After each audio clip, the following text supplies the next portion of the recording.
Welcome back to our channel, Pirates and Parrots. We hope you subscribe and like our channel and come for more stories.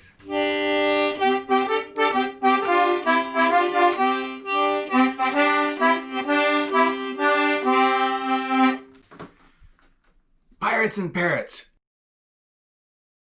Chapterbook Storytime, Part 2. The Magic Treehouse, Pirates Past Noon. Today we be continuing with the last half of the book, Magic Treehouse, Pirates Past Noon, by Mary Pope Osborne. I have our personal bookmark here, marking our spot. Ready? Chapter 7, Gales a-blowin'. So the treasure must be under that rock, said Annie. Remember last time, Annie recognized that the island was shaped like a whale, and the rock was the eye, must be where the treasure is hidden. Right, said Jack. Now we just have to get back to the island. We'll show Captain Bones where the treasure is. Then, while all the pirates are digging, we'll sneak up to the treehouse. And make a wish to go home, said Annie. Right. Jack poked his head out of the round window of the cabin. Captain Bones, sir, he shouted. The pirates took up the cry. Captain Bones! Captain Bones! Hey, came a horrible voice. Captain Bones stuck his ugly face through the window. His good eye glared at Jack. What do you want, lubbers? We're ready to tell the truth, sir, said Jack. Go ahead, growled Captain Bones. We know where Captain Kidd's treasure is. Where? We can't just tell you. We have to show you, said Annie. Captain Bones gave Annie and Jack a long, hard look. You'll need a rope, said Jack. And shovels, said Annie. Captain Bones growled. Then he roared at his men. Get some rope and shovels. Aye, aye, Captain. Then throw these lubbers in the boat. We're going back to the island. Aye, aye, Captain. Back in the rowboat, Jack saw the sky had grown even darker with clouds. We neared our rowboat. I happen to have a rowboat.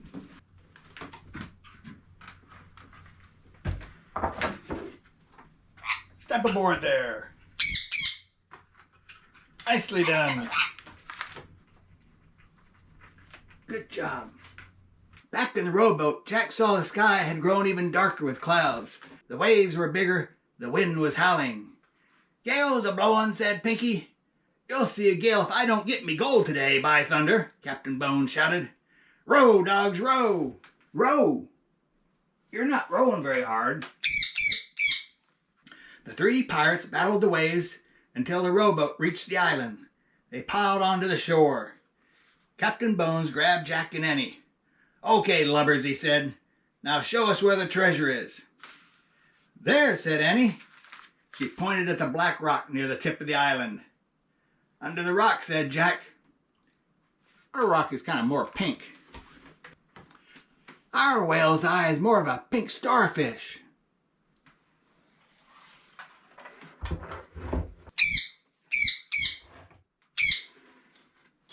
Under that rock, said Jack. Captain Bones dragged Jack and Annie down to the beach to the black rock. Get to work, Captain Bones said to Pinky and Stinky. Get to work. What about you, said Annie. Me? Work? Captain Bones chuckled. Jack gulped. How could they get away from him? Don't you think you should help your friends, he said. Captain Bones gave Jack a horrible grin. Nay, I'm going to hold you too, till there's treasure in me hands. Chapter 8. Dig, dogs, dig. Pinky and Stinky tied the rope around the big rock. The wind howled. The two pirates pulled and pulled. Are you pulling? Are you pulling there? And pulled. They need your help, said Jack. Arr, let the dogs do the work, growled Captain Bones. You're not very nice to them, said Annie. Who cares, roared Captain Bones. Captain, we got it, shouted Pinky.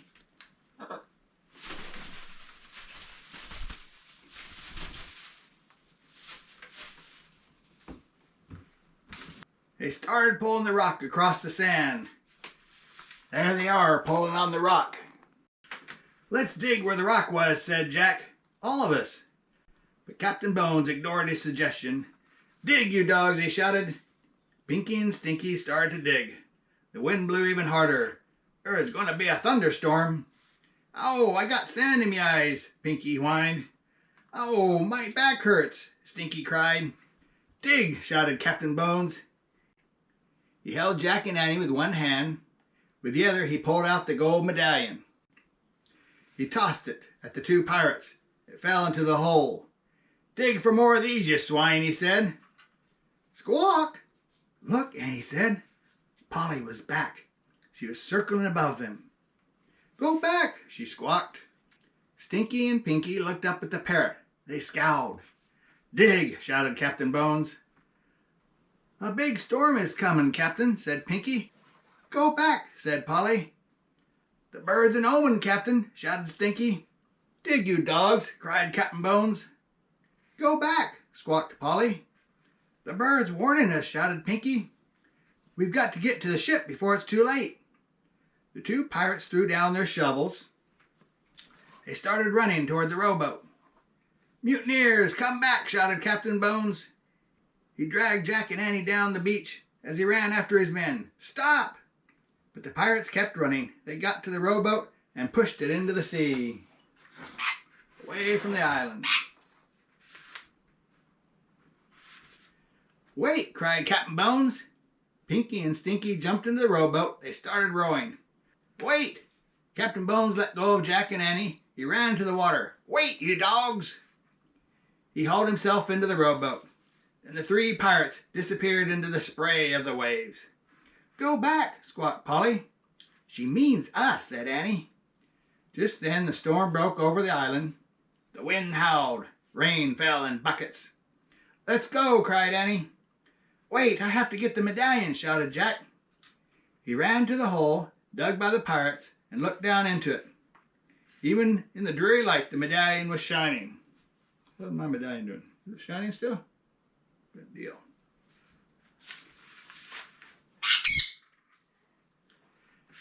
Big fat raindrops were falling into the hole, washing away the sand. Jack saw a patch of wood. Then the rain cleared away more sand. Jack saw the top of an old trunk. He stared. Was it Captain Kidd's treasure chest? "Hurry, Jack!" Annie cried. She was halfway up the treehouse ladder. I found it, cried Jack. "I found the treasure chest." "Forget the treasure chest," said Annie. "We've got to go now. The storm's getting worse." Jack kept staring at the chest. "Hey, quit staring at the chest." Jack kept staring at the chest. Was there gold inside? Silver? Precious gems? "Come on now!" Annie was shouting from the treehouse window. But Jack couldn't tear himself away. He brushed the rest of the muddy sand off the chest. "Jack, forget the treasure chest," cried Annie. "Let's go." "Go back," squawked Polly. Jack looked at the parrot. She was perched on the black rock. "There's Jack digging for the treasure, and the parrot telling him to go home." He stared into her wise eyes. He thought he knew her from somewhere else. "Go back, Jack," she said. She sounded like a person. Okay, it was definitely time to go. Jack took one last look at the treasure chest. He clutched the gold medallion, and he took off, running toward the treehouse. His socks and rain boots were still there. He quickly pulled the boots on. He shoved the socks into his backpack. The rope ladder was dancing wildly in the wind. Jack grabbed it. The ladder swayed as Jack climbed. He tossed this way and that, but he held on tight. "You gonna climb up there?" At last he pulled himself into the treehouse. "Let's go," he cried. Annie was already holding the Pennsylvania book. She pointed to the picture of Frog Creek. "I wish I could go there," she shouted. The wind was already blowing hard, but now it blew even harder. The treehouse started to spin. It spun faster and faster. Then everything was still, absolutely still. Chapter 9, The Mysterious M. Drip, drip. Jack opened his eyes. Rain was dripping from the leaves of the tree. They were back in Frog Creek. The rain was softer. The wind was gentler. The air was sweeter. "Oh, man," Jack sighed. "That was close." He was still holding the gold medallion. Let's see, I didn't lose my gold medallion. Polly's gone, said Annie sadly. I was hoping she might come back with us. No magic creature has ever come back with us, said Jack. He pulled off his backpack. It was damp with rain and salt water. Jack took out the pirate book. He put it on the stack of books, on top of the dinosaur book, and the night book, and the mummy book. Then Jack put the gold medallion beside the bookmark with the letter M. Next he went down onto his knees. He ran his finger over the shimmering M on the floor. We didn't find any M's on this trip, he said. Or the M person, said Annie. Squawk! Polly, Annie cried. The parrot swooshed into the treehouse. She perched on the stack of books. Polly looked straight at Jack. What are you doing here? He asked her. Slowly, Polly raised her bright green wings. They grew bigger and bigger until they spread out like a huge green cape. Then in a great swirl of colors, in a blur of feathers and light, in a flapping and stretching and screaming, a new being took shape. Polly was not a parrot any longer. In her place was an old woman, a beautiful old woman with long white hair and piercing eyes. She wore a green feathered cape. She perched on the stack of books, and she was very calm and very still. Neither Jack nor Annie could speak. They were too amazed. Hello, Jack. Hello, Annie, the old woman said. My name is Morgan Le Fay. Chapter 10. Treasure Again. Annie found her voice first. The M person, she whispered. Yes, I'm the M person, said Morgan. Where are you from? Asked Jack. Have you ever heard of King Arthur? Said Morgan. Jack nodded. Well, I'm King Arthur's sister, said Morgan. You're from Camelot? Said Jack. I've read about Camelot. What did you read about me, Jack? Said Morgan. You're a witch. Morgan smiled. You can't believe everything you read, Jack. But you're a magician? Said Annie. Most call me an enchantress. I'm also a librarian, said Morgan. A librarian? Said Annie. Yes, and I've come to the 20th century, your time, to collect books. You are lucky to be born in a time with so many books. For the Camelot Library? Asked Jack. Precisely, said Morgan. I traveled in this treehouse to collect words from many different places around the world, and from many different time periods. Did you find books here? Said Jack. Oh, yes, many wonderful books. I want to borrow them for our scribes to copy. Did you put all the bookmarks in them? Said Jack. Yes, you see, I like the pictures in the books. Sometimes I want to visit the scenes in the pictures. So all the bookmarks mark places I wish to go. How did you get here? Asked Annie. I placed a spell on the treehouse, said Morgan. So when I point to the picture and make the wish, the treehouse takes me there. I think you dropped this in dinosaur time, said Jack. He handed the gold medallion to Morgan. Oh, thank you. I wondered where I'd lost it, she said. She put the medallion into a hidden pocket in her cape. So can anybody work the spell? Asked Annie. Anybody who tries? Oh dear, no, not just anybody, Morgan said. You two are the only ones besides me to do it. No one else has ever seen my treehouse before. Is it invisible? Asked Annie. Yes, said Morgan. I had no idea it would ever be discovered, but then you two came along. Somehow you hooked right into my magic. How? Asked Jack. Well, for two reasons, I think, explained Morgan. First, Annie believes in magic, so she actually saw the treehouse, and her belief helped you to see it, Jack. Oh, man, said Jack. Then you picked up a book, Jack, and because you love books so much, you caused my magic spell to work. Wow, said Annie. You can't imagine my dismay when you started to take off for dinosaur times. I had to make a very quick decision, and I decided to come along. Oh, so you're the Tetragrammaton, said Annie. Morgan smiled. And the cat, and the knight, and Polly, said Annie.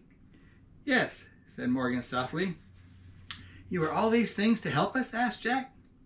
Yes, but I must go home now. The people in Camelot need my help. You're leaving? Whispered Jack.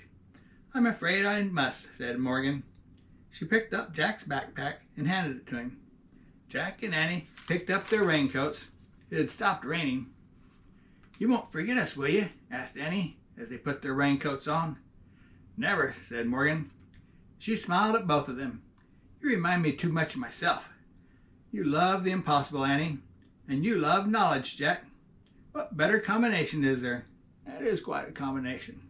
Loving the impossible and loving knowledge. Morgan Le Fay touched Annie's forehead gently, and then Jack's. She smiled. "Goodbye," she said. "Goodbye," said Annie and Jack. Annie left the treehouse first. Jack followed. They climbed down the rope ladder for the last time. They stood below the oak tree and looked up. Morgan was looking out the window. Her long white hair blew in the breeze. Suddenly the wind began to blow. The leaves began to shake. A loud whistle sound filled the air. Jack covered his ears and squeezed his eyes shut. Then everything was silent. Absolutely silent. Jack opened his eyes. The treehouse was gone. All gone. Absolutely gone. Annie and Jack stood a moment, staring up at the empty oak tree, listening to the silence. Annie sighed. "Let's go," she said softly. Jack just nodded. He felt too sad to speak. As they started walking, he put his hands into his pockets. He felt something. Jack pulled out the gold medallion. "Look," he said. "How did—" Annie smiled.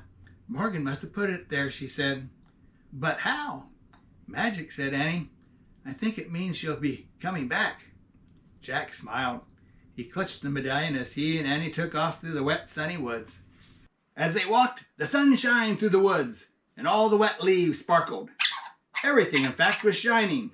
Leaves, branches, puddles, bushes, grass, vines, wildflowers, all glittered like jewels, or gleamed like gold. Annie had been right all along, thought Jack. Forget the treasure chest. They had treasure at home, a ton of it, everywhere. The end of the Magic Treehouse, Pirates Past Noon. What I really like is about the two characters. It's like Morgan said about the two. Annie loves the impossible, and Jack loves knowledge. An interesting combination. Well said, well said, Mary Pope Osborne. I also like Jack's thought about what is treasure. He decided that he and Annie had treasure at home in the form of shining leaves, branches, puddles, bushes, grasses, vines, wildflowers, all glittering like jewels and gleaming like gold. Jack's thought reminds me of our Pirates and Parrots log number 2, which included Walt Disney's thought. Disney's complete quote, "There's more treasure in books than in all the pirates' loot on Treasure Island, and best of all, you can enjoy these riches every day of your life." If you like this Magic Treehouse book, be sure to check out the author's other books in the series, some 36 other stories of the Magic Treehouse series. And the author has written other books for older readers. So Jack and Annie had quite the pirate adventure. Captain Bones is not doing a good job of hunting treasure since he never learned to read. What kind of adventures have you been on recently? Have you built your own pirate ship? If not, watch Pirates and Parrots Log 2, How to Build Pirate Ships. Pirate ships from milk carton to a walnut shell. If you did build a pirate ship, where did you sail it? We hope you share some photos of your voyages and share them with us on Pirates and Parrots Facebook page. So this is our Pirate and Parrot story. We hope you join us for our next story, a picture book. This is another of the Pirate Pete stories. Pirate Pete's Giant Adventure. Come back soon.